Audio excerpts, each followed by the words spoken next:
বলে, বান্দা আমি তোমারে পথ দেখাইছি কোরআন দ্বারা, সুন্নাহ দ্বারা, উলামা দ্বারা, নবী দ্বারা, রাসূল দ্বারা। আমি দেখেছি তুমি আমার অনুগত না অবাধ্য। মনে রাখো, অবাধ্য হও তো আমি হাসরের ময়দানে তোমার জন্য আগুনের শিকল, বেরি এবং জাহান্নামের আগুন রেডি রাখছি। এই কথাটা শেষ শুনেন, এইভাবে শুধু আপনি দেখেন তাহলে বুঝবেন। হাসরের ময়দানে আল্লাহর কসম, কোরআন শরীফে সূরা ইয়াসিনের মধ্যে আছে, ইন্না জাআলনা ফি আনাকিহিম আগলালান ফাহিয়া ইলাল আযকানি ফাহুম মুকমাহুন। এটা সূরা ইয়াসিনের আয়াত কিনা? এটার অর্থ কি জানেন? এই অর্থটা দেখাইতেছে। হাসরের ময়দানে নাফরমান পাপীকে ফেরেশতা এইভাবে দুই হাত পিছনের দিকে দিয়া বাইধা এই থুতনির নিচে এই অংশ দিয়ে এইভাবে ঠেলা দিয়া, ধাক্কা দিয়া, এইভাবে জাহান্নামের শিকল বেরি দিয়া বাইন্ধা দিবে। আল্লাহর কসম, এইটাই এই সূরা ইয়াসিনের এই আয়াতের অর্থ। এই বেঈমান আর লক্ষ কোটি বছরে কোনোদিন আর নিচের দিকেও চাইতে পারবে না, কারণ নিচের দিকে চাইবে কি দিয়ে? এটা দিয়ে তো ঠেলা দিয়ে রাখছে উপরের দিকে। এইটা অর্থ। ফাহুম মুকমাহুন, আর কোনোদিন চোখ নামাইতে পারবে না নিচের দিকে। হযরত আবু দারদা রাদিয়াল্লাহু তাআলা আনহু এক সাহাবী ছিলেন। উনি বলছেন, হে জাতি, হে উম্মত, হে নবীর উম্মত, আজকে হাত উঠাও, আজকে উপরের দিকে হাত উঠাও ইমানদার। এখন যদি হাত উঠাও তাহলে দুই হাত উঠাইলে নিয়ত বাঁধা হবে, নামাজ পড়া হবে, আখিরাতে জান্নাত মিলবে। নয়তো নাফরমান বেনামাজি, এই মনে রাখিস, তোর দুই হাত ফেরেশতা উঠাবে। তুই তো উঠাইলি না, নিজে বেঈমান, তো ফেরেশতা তোর দুই হাত উঠাইয়া পিছন দিকে বাম দিয়া তোরে এমনে ধাক্কা দিয়া বাইধা দিবে, আর অনন্তকালের জন্য জাহান্নামে লাথি মাইরা ফেলায় দিবে। অপেক্ষা করো, অপেক্ষা করো। শেষ কথা, বেডি চাও, কোনো অসুবিধা নাই। মোবাইলে মানুষের বেডি দেখো, চরিত্র নষ্ট করে ফেলো, আখলাক বরবাদ করে ফেলো, দেখবে একদিন দেখতে দেখতে কবরে চলে যাবে। এই হাসি থাকবে না, এই রঙে রসের দুনিয়া থাকবে না, আমারও না আপনারও। ঠিক কিনা বলে? খালাস, চলেন আমরা ফিরতে চেষ্টা করি, নিজেকে বদলাই, আখিরাতের ফিকির করি, কবরের ফিকির করি। যুবকেরাও, বয়স্করাও, নারীরাও, পুরুষরাও বলেন ইনশাআল্লাহ। 30 নম্বর পারা, কোরআনুল কারীমের 101 নম্বর সূরা। সূরাটির নাম হচ্ছে আল কারিআহ। এই সূরাটা তেলাওয়াত করেছি ইনশাআল্লাহ। এই ছোট্ট সূরাটি অল্প একটু সময়ের মধ্যে আপনাদের সামনে সংক্ষিপ্ত তর্জমা এবং সামান্য কিছু কথা আরজ করতে চাই। আল্লাহ তাআলা আমাদেরকে তৌফিক দান করেন। একটা অনুরোধ হলো, ছেলেরা তোমরা, বাবারাও, বিশেষ করে নওজোয়ান ছেলেরা, কেউ হাতে ধরা মোবাইল এটা উঁচু করা যাবে না, হাতে ধইরা রেকর্ড করা যাবে না। কারো হাতের মধ্যে, এই যে একজন দাঁড়াইছিলেন, দাঁড়ানোওয়ালারও বলি, একজনও না, যতক্ষণ আল্লাহর কথা শুনেন মনোযোগ দিয়ে, ওলামায়ে কেরামের চোখের দিকে তাকায় বয়ান শুনে, এতে ফায়দা হবে, লাভ হবে। আর নাই তো চলে গেলে ভালো, না শুনলেই ভালো, কিন্তু মনোযোগ জরুরি। মনোযোগের মাধ্যমে পরিবর্তন হয়, জীবনে বিবেক জাগে, অনুভূতি জাগে, নিজের ভিতরে অনুভূতি আসে। ওয়াহদি ইলাইহি মান ইউনিব, আল্লাহ তাআলা বলেন, যে আল্লাহর দিকে ঝুঁকে আসে আল্লাহ তার চাইতে এগিয়ে হেদায়েত দিয়ে দেয়। তাহলে ঝুঁকতে হয় মানে আগ্রহ দেখাইতে হয়, নিজের মধ্যে গ্রহণ করার মানসিকতা থাকতে হয়। আপনি যদি মনে করেন আই ফাইতাম না, যত কথা এখন আই ফাইতাম, তো তো হইছে, সারছে, আমি তো ফাইতেন না, আর আপনার বলে লাভ কি? অথচ এইমাত্র শুনছেন যে আমাদের মুফতি মাসুম ভাই, এই যে মাত্র যিনি অল্প একটু কথা বললেন, এইটা আপনারা শুনছেন যে আল্লাহ তাআলা প্রত্যেকটা মানুষকে আল্লাহকে মানার পুরা যোগ্যতা দিয়েই পৃথিবীতে পাঠায়। কুল্লু মাউলুদিন ইউলাদু আলাল ফিতরা। কোরআন শরীফে আছে ফাআকিম ওয়াজহাকা লিদ-দীনি হানিফা ফিতরাতাল্লাহিল্লাতী ফাতারান নাসা আলাইহা। এই যে এই কথার অর্থ এটা, আল্লাহ বলেন সকলেই প্রত্যেকে নিজেকে পুরা একনিষ্ঠভাবে দ্বীনের দিকেই ফিরে রাখো, দ্বীনের উপরেই চলো। এরপরে আল্লাহ তাআলা বলেন যে আল্লাহ তাআলা মানুষকে ফিতরাত মানে সৃষ্টিগতভাবেই আল্লাহকে মানার যোগ্যতা দিয়েই বানিয়েছেন। লা তাবদীলা লিখালকিল্লাহ, এই যোগ্যতাটা আল্লাহ তাআলা কখনোই নষ্ট করে না। এজন্য মানুষকে আল্লাহ তাআলা ইবাদতের যোগ্যতা কখনোই রহিত করে না। যত নাফরমানি করুক আল্লাহ অপেক্ষায় থাকে, যদি কোনোদিন আমার বান্দা তওবা করে, যদি কোনোদিন আমার বান্দা ফিরে আসে। 30 বছর সেজদা দাও না, তো ঠিক আছে, আর সেজদা দেওয়ার যোগ্যতাই দিলাম না, এটা যোগ্যতাটাই নষ্ট করে দিলাম না, এমন করে না। তার মানে বান্দাকে আল্লাহ তাআলা শেষ মুহূর্ত পর্যন্ত আল্লাহকে মানার যোগ্যতা দিয়ে রাখছে, এবং আল্লাহ তাআলা শেষ মুহূর্ত পর্যন্ত তওবার সুযোগ দিয়ে রাখছে। ইন্নাল্লাহা ইয়াকবালু তাওবাতাল আবদি মা লাম ইউগারগির। রাসূলুল্লাহ সাল্লাল্লাহু আলাইহি ওয়াসাল্লাম বলেন, নিশ্চয়ই আল্লাহ তাআলা বান্দার তওবা কবুল করেন মা লাম ইউগারগির, মৃত্যুর শেষ যেই নিঃশ্বাস গরগরা ওইটা আর আসার আগ পর্যন্ত, ওইটা আসার আগ পর্যন্ত।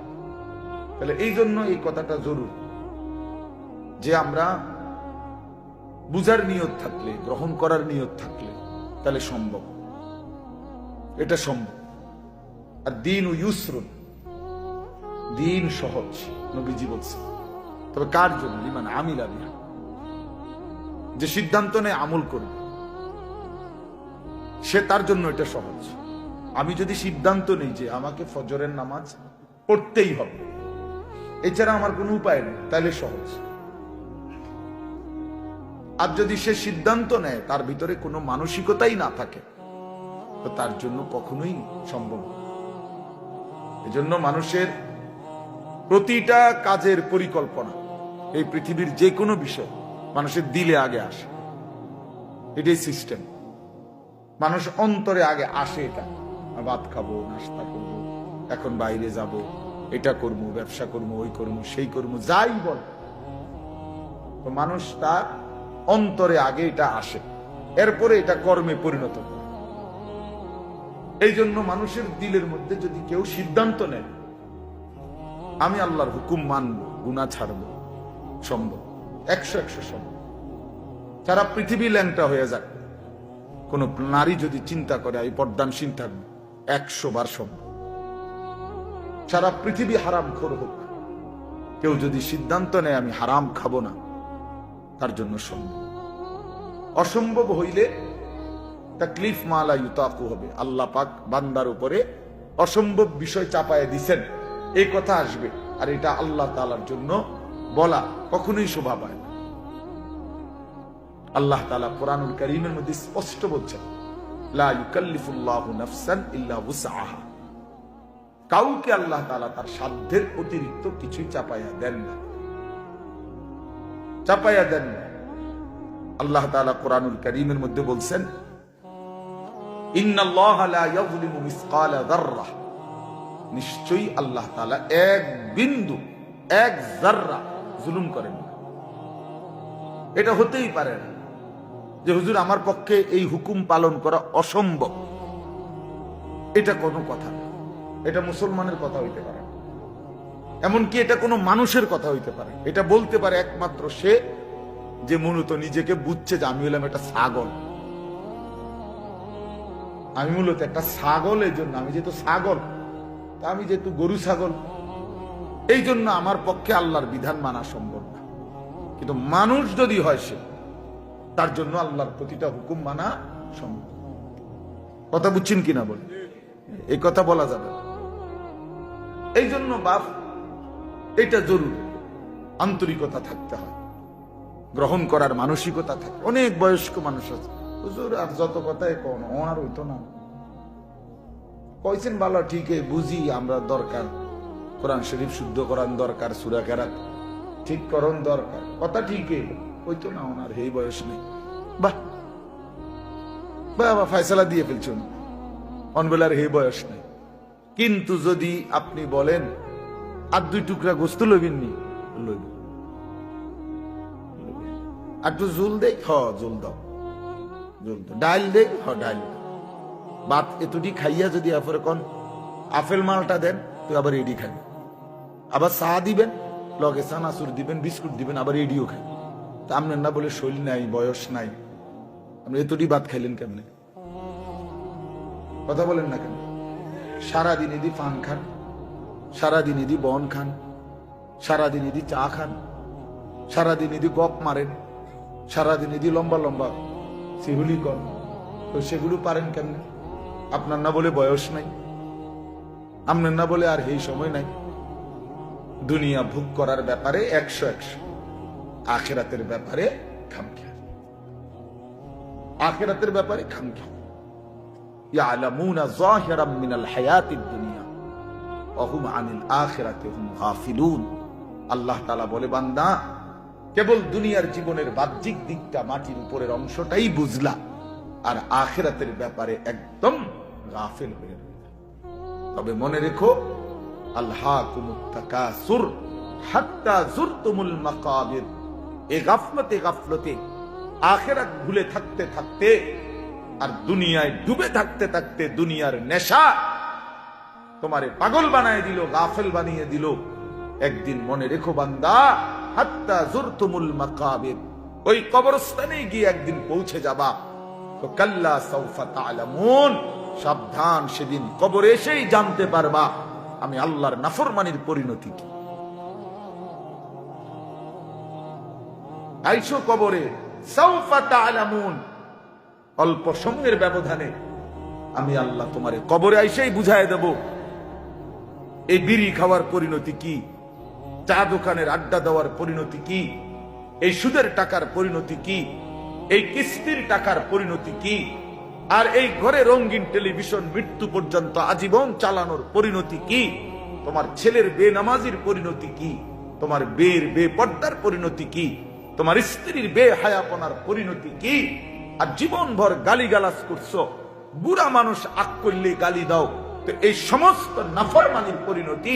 আইসো কবরে বান্দা, একদম প্রথম ঘন্টায়, প্রথম মিনিটেই আমি আল্লাহ বুঝায় দেব আমার শাস্তি কি জিনিস।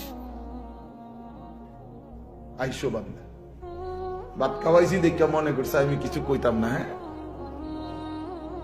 দুনিয়াতে মাতছি না, তুমি মনে করছো মা আল্লাহ তো মনে এই রুমে।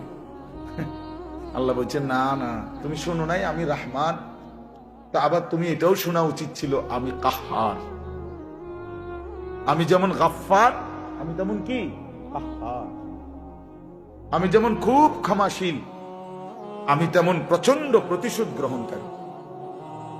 আজিজুন যুনতিকাম, যুনতিকাম অর্থ হলো আল্লাহ তাআলা বলেন আমি মহা শক্তিশালী, আজিজ এবং প্রতিশোধ গ্রহণকারী।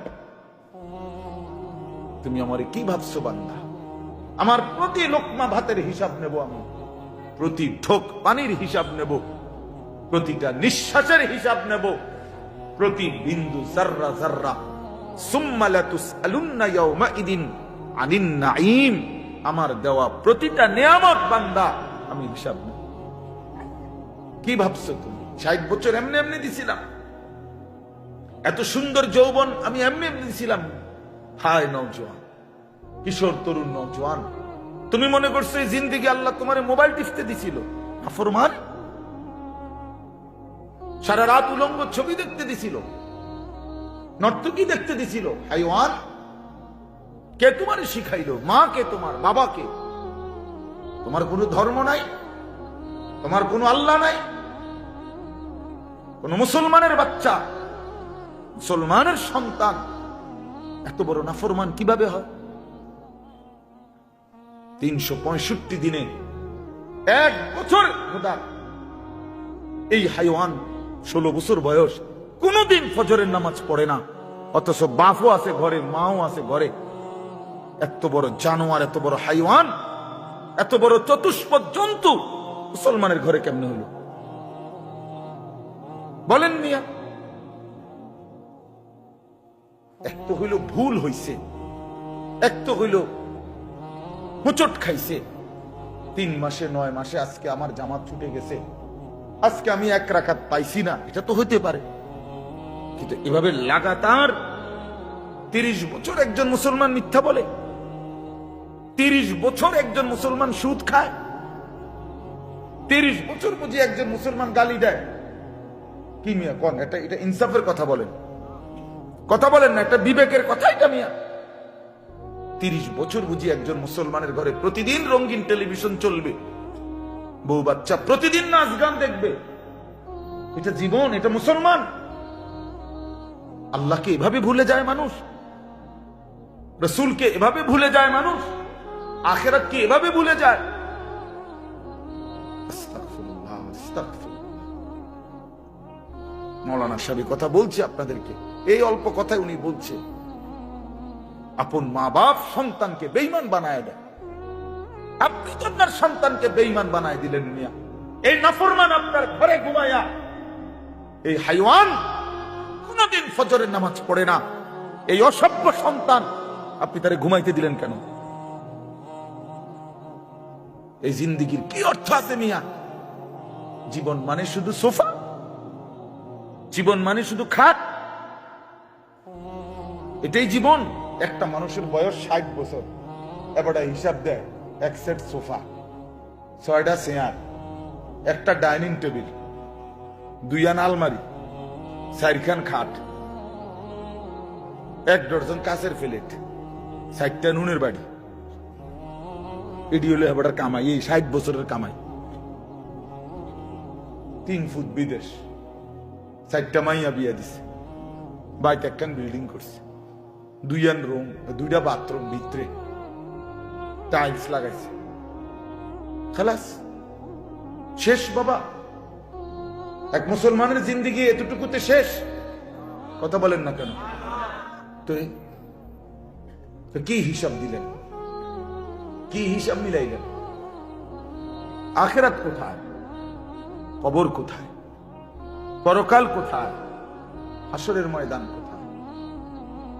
সেটা কার জন্য? সেটা কে সাজাবে?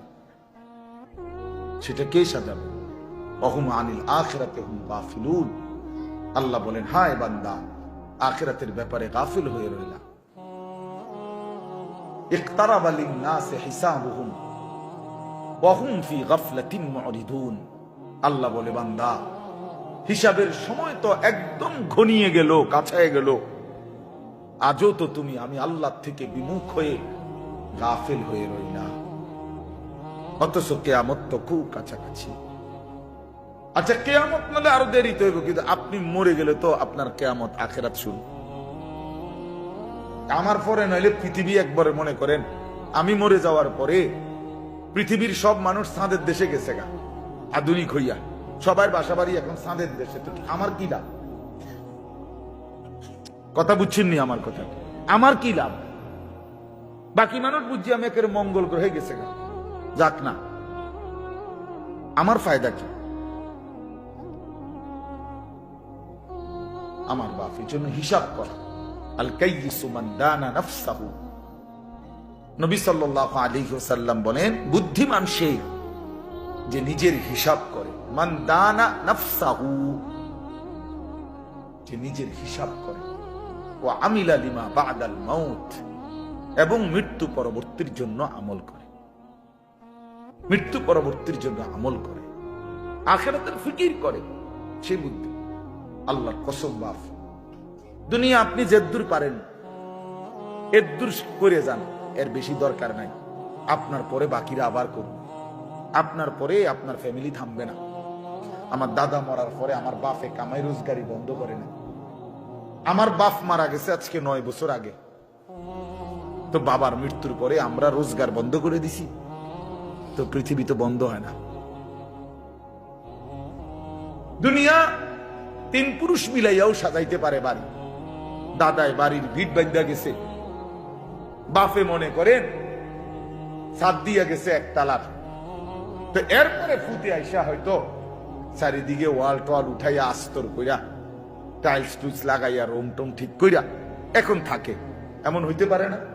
তাহলে দুনিয়া এই ঘর 3 পুরুষ মিলাইয়া সাজাইছে, এটা হতে পারে দাদা বাপ পুত। কিন্তু আল্লাহর কসম, কবর নামের ওই ঘর যেটা মাটির নিচে, এটা আপনারটা যদি আপনি না সাজান, তা আপনার ছেলে আপনার নাতি কিয়ামত পর্যন্ত আর কেউ সাজায় দিতে পারবে না। আমার আব্বা ইন্তেকালের সময় আমরা 5 ভাইয়ের কোনো ঘর ছিল না, একটা ঘরও না আমাদের ছিল। আমরা একটা সরকারি বাসায় থাকতাম, কুমিল্লা শহরে ঠাকুরপাড়া, সরকারি লিজের বাসা, সরকারি ট্যাক্স দেওয়া বাসা। এখন এটা ফেরত দিয়ে দিছি, 9 বছরের মাথায় সরকারের ঘর সরকারে দিয়ে দিছি, স্বেচ্ছায় নিজেরা অফিসে গিয়ে দিয়ে ধরেন আমরা ঘর লাগবে। 9 বছরের ব্যবধানে আলহামদুলিল্লাহ 5 ভাইয়েরই আলাদা আলাদা বিল্ডিং হইছে, ঘর হইছে, সবাই ঘরেই থাকি। তাহলে বুঝাইতে চাইলাম, এটা দুনিয়া মিলেই যায়, দুনিয়া হয়েই যায়। যে সন্তান এতিম সেও বড় হয়ে যায়, যে সন্তান জন্মের সময় বাপকে দেখে নাই, একদিন সেও বড় হয়, বাড়ি করে, ঘর করে, বিয়া করে, বাচ্চা কাচ্চা হয়, উপার্জন করে। দুনিয়া আপনার লাগে আটকাইবে না, আখিরাত আটকায় যাবে, কবর আটকায় যাবে। আপনি যদি ছেলের দুনিয়া সাজায় দিতে না পারেন, আল্লাহর কসম কিচ্ছু হবে না, দুনিয়া চলেই যাবে, কিন্তু আখিরাত আটকায় যাবে, আখিরাত, কবর আটকায় যাবে। আখিরাত সাজাইতে হয়, আখিরাত বানাইতে হয়, আখিরাত গড়ে নিতে হয় নিজেরও সন্তানের।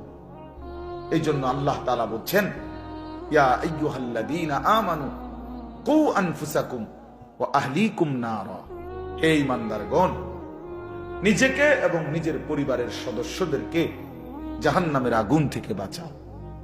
এটা দায়িত্ব, এটা কি দায়িত্ব। ছেলেটা খাটে না, ঘুমাক, প্রয়োজনে মাটিতে ঘুমাক, কিন্তু আল্লাহকে সেজদা করতে হবে। আমাদের কওমি মাদ্রাসার লক্ষ লক্ষ ছাত্র সারা পৃথিবীতে মাটিতেই তো আমরা ঘুমাই। দাওরায়ে হাদিসের বড় ছাত্র মাটিতে ঘুমায়, নুরানির বাচ্চাও মাটিতে ঘুমায়।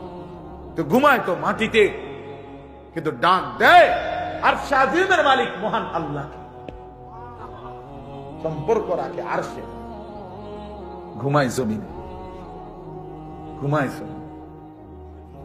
আমি মনে করছেন একটা বাচ্চা 2 রাকাত নামাজের সমস্ত নিয়ম কানুন শিখাইছে।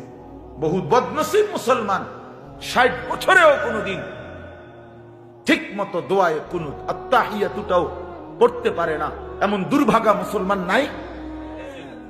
তাহলে সেই মুসলমানকে জিজ্ঞাসা করেন, বাপ 60টা বছরে এই মালিকের জমিনে কি পরিমাণ ভাত খাইলা, কি পরিমাণ আলো বাতাস, মালিকের এত বড় সৃষ্টি জগৎটা তুমি ভোগ করলা, তোমার দেহের সমস্ত অঙ্গ ভোগ করলা, বিনিময়ে সেই মালিকের নামটাও ঠিক মতো লইতারো না। সেই মালিকের কালাম আল্লাহর কোরআন দেখে দেখেও কদ্দুর সাইয়াও শুদ্ধ করে পড়তারো না, কিত্তা ভাত খাইলা তুই বাদ। দুনিয়া এতগুলো ভাত কেন খাইলা? কি ফায়দা ছিল, কি দরকার ছিল, কি লাভ ছিল? এই জন্য আপনাদের কাছে আমার অনুরোধ, বাবা, মহান আল্লাহ পাক রব্বুল আলামিন বলছে, বান্দা, গোটা দুনিয়া ইন্না জাআলনা মা আলাল আরদি জিনাতাল লাহা, আমি আল্লাহই গোটা জমিনের সব কিছু সৌন্দর্যময় করে সাজিয়ে চমৎকার করে, আচ্ছা এই ডেকোরেশনের এই প্যান্ডেলের এটা যদি এতটা একটু সুন্দর মনে হয়, তো গোটা কায়নাত কতটা সুন্দর, ফুল কত সুন্দর, ফল কত সুন্দর, এক একটা পাখি কত সুন্দর, এই আসমান কতটা সুন্দর, এই জমিন কতটা সুন্দর, এক মানুষের চেহারা কত সুন্দর, এক কোলের মাসুম বাচ্চার চেহারা কত সুন্দর। আমি তো প্রায় বলি যে গোটা পৃথিবীতে, পৃথিবী বাদ দিলাম, বাংলাদেশের তো অসংখ্য জেলায় আলহামদুলিল্লাহ আল্লাহর দয়ায় আজ 21 বছরে আমি কত জায়গায় গেছি, এই ওয়াজের জীবনে কত কিছুই তো দেখলাম। কিন্তু আমার 3 বছরের একটা ছোট মেয়ে আছে, আমার ছোট মেয়ে সুমাইয়া নাম, তো আমারই ছোট মেয়ে ওই যখন হাসি দেয়, আমার কাছে মনে হয় আলহামদুলিল্লাহ গোটা পৃথিবীর মানুষের বানানো সব সুন্দরের চাইতে ওইটা সেরা। ওই বাচ্চার মুখের হাসি কি অসাধারণ সুন্দর, কি অসাধারণ সুন্দর। এজন্য বাপ, এটা জরুরি বিষয়। আল্লাহ তাআলা বলে, বান্দা গোটা জমিন আমি আল্লাহ তোমাদের জন্য সাজিয়েছি, তোমার জন্য, তোমার জন্য। আর আমি তোমাকে বানিয়েছি আমার জন্য, আমার জন্য। সারে দুনিয়া তেরে লিয়ে, তু সিরফ মেরে লিয়ে। আল্লাহ বলে, বান্দা তাম দুনিয়া তোমার জন্য, তুমি শুধু আমার জন্য। কার জন্য? আল্লাহ। আমি কার জন্য? দুনিয়া কার জন্য? আমার জন্য। দুনিয়া আমার জন্য, আমি আল্লাহর জন্য। আল্লাহর জন্য। খালাকতুল আশিয়া আলি আজালিক ওয়া খালাকতুকা লি। সবকিছু বানিয়েছি তোমার জন্য, তোমাকে বানিয়েছি আমার জন্য, আমার জন্য। এই জন্য আপনাদের কাছে আমার অনুরোধ, মেহেরবানি করে এই সমস্ত ওয়াজ মাহফিলের মূল মাকসাদ এটাই বাবা। আমি বক্তা, অমুক বক্তা, তমুক বক্তা, প্রধান বক্তা, বিশেষ বক্তা, অল্প বক্তা, সাংঘাতিক বক্তা, যাই কোন সব মিলাইয়া এক কথা, আমরা আখিরাতের ফেরিওয়ালা। কিসের ফেরিওয়ালা? আখিরাত। আমরা কবরের ফেরিওয়ালা, আখিরাতের ফেরিওয়ালা। আমরা আপনাদেরকে কবর মনে করাই, আমরা আপনাদেরকে আখিরাত মনে করাই, আমরা আপনাদেরকে পরকাল মনে করাই। বাবা, দুনিয়া সাজাইলে তেমন কিছু আসে যায়, আখিরাত সাজাইতে আমরা আখিরাত মনে করি। ফাআনযারতুকুম নারান তালাযযা। আল্লাহ বলে, বান্দা আমি তোমাদেরকে প্রজ্বলিত আগুন, জাহান্নামের আগুনের ভয় দেখাচ্ছি, ভয় দেখাচ্ছি। রাসূলুল্লাহ সাল্লাল্লাহু আলাইহি সাল্লাম প্রথম দিন, যেদিন প্রথম মক্কার কুরাইশদের কাছে সর্বপ্রথম যেদিন কালেমার দাওয়াত দিছে, প্রথম যেদিন, সেদিনই নবী বলছে, ইন্নী নাযীরুন লাকুম বাইনা ইয়াদাই আযাবুন শাদীদ। আমার জাতি হয়ে, আমার কওম, আমি তোমাদেরকে একটি ভয়ানক আযাবের ভয় দেখাচ্ছি। এক ভয়ানক আযাব, সামনে এক জাহান্নামের কঠিন আযাব, সামনে কবরের এক ভয়ানক আযাব। নবী সাল্লাল্লাহু আলাইহি ওয়াসাল্লাম বলছেন, মা রাআইতু মানজারান কাত্তু ইল্লা ওয়াল কবরু আফযাউ মিনহু। আল্লাহ নবী সাল্লাল্লাহু আলাইহি ওয়াসাল্লাম বলেন, উম্মত, নবী নিজে বলছেন যে উম্মত, কবরের আযাবের চাইতে ভয়ানক কোন দৃশ্য আমি রাসূল জীবনে কখনো দেখিনি। আচ্ছা, নবীজি কি কথাটা এমনি এমনি বলছেন? বানায় বানায় বলছেন?